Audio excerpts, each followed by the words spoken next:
Ақыретте сыйлыққа және бақыттылыққа ие болудың жеңіл жолы бар. Өкінішке орай көпшілік оны ұмытып қалған. Бұл ғибадаттың ең жеңіл түрі. Ол үшін өте үлкен сыйлық беріледі, бірақ көпшілік оны қолданбайды. Бұл ғибадат Алланы еске алып зікір қылу. Жаратқанды еске алып зікір қылу жердегі пейіш. Алланы еске алу шексіз ілімнің иесі болған жаратқанның алдындағы істердің ең жақсысы және ақыреттегі ұлы дәрежелерге көтерілудің басты құралы. Алла Тағала былай деді: намаз өтілген соң жер бетінде тараңдар және адал кәсіп қылып, Алланың шексіз шарапатынан ризық несібелеріңді іздеңдер.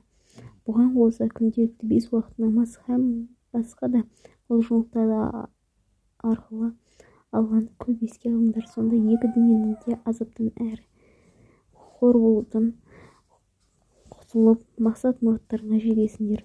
Ендеше сендер мені әрдайым жат етіңдер, яғни әрдайым құлшылық етіп еске алыңдар. Сонда мен де сендерді ескеремін деп шүкіршілік етіңдер және әсте күпіршілік қылмаңдар, яғни алғысы жоқ жақсылықтардың қадірін білмейтін кісінің істін істемеңдер.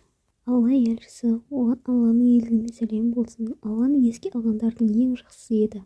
Жаратушы оны өзіне алып жеткенге дейін оның тілі әрдайым Алланы зікір ететін. Алла елшісі былай деп айтқан: кімде-кім күніне 100 мәрте Алланы басқа құдай жоқ, оның серігі жоқ, ол билік иесі, оған мақтаулы мадақтар болсын және ол барлығына құдіретті деп айтса, ол оған қолды босатқандай сауап алады және оған 100 жақсы амалдың сауабы жазылып, 100 күнәсі өшіріледі. Айтқан зікірі сол күні кешке дейін шайтаннан қорғаушысы қалқан болады және одан көбірек айтқаннан басқа ешкім соншалықты жақсы іс жасай алмайды.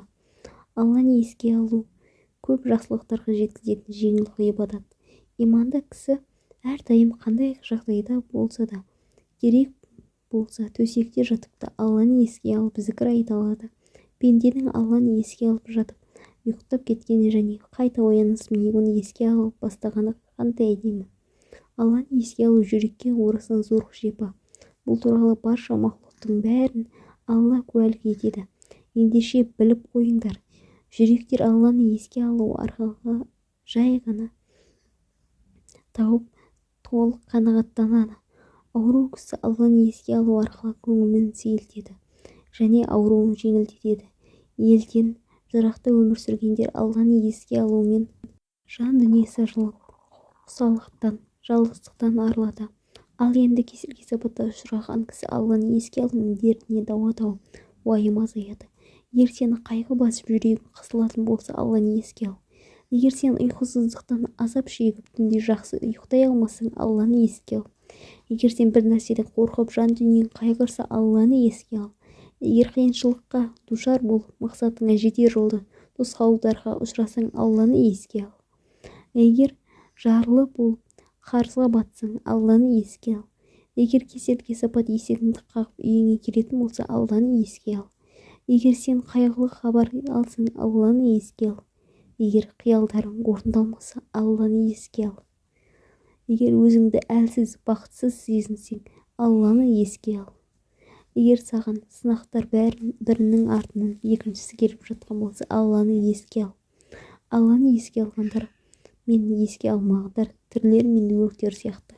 Анығында олар тірі емес өліктер, сондықтан олардың барлығы өздеріне өмір сыйлайтын біреуге мұқтаж. Олар тіпті қашан қайда тірілетінді білмейді. Алланы еске алу жаратқанның сыйлығына ие болудың ең жақсы тәсілі. Ол жүрекке бұл дүниеде тыныштық пен рахат алып, ақыретте бақыт алып келеді. Рамазан айында зікірді көп айтуды ұмытпайық.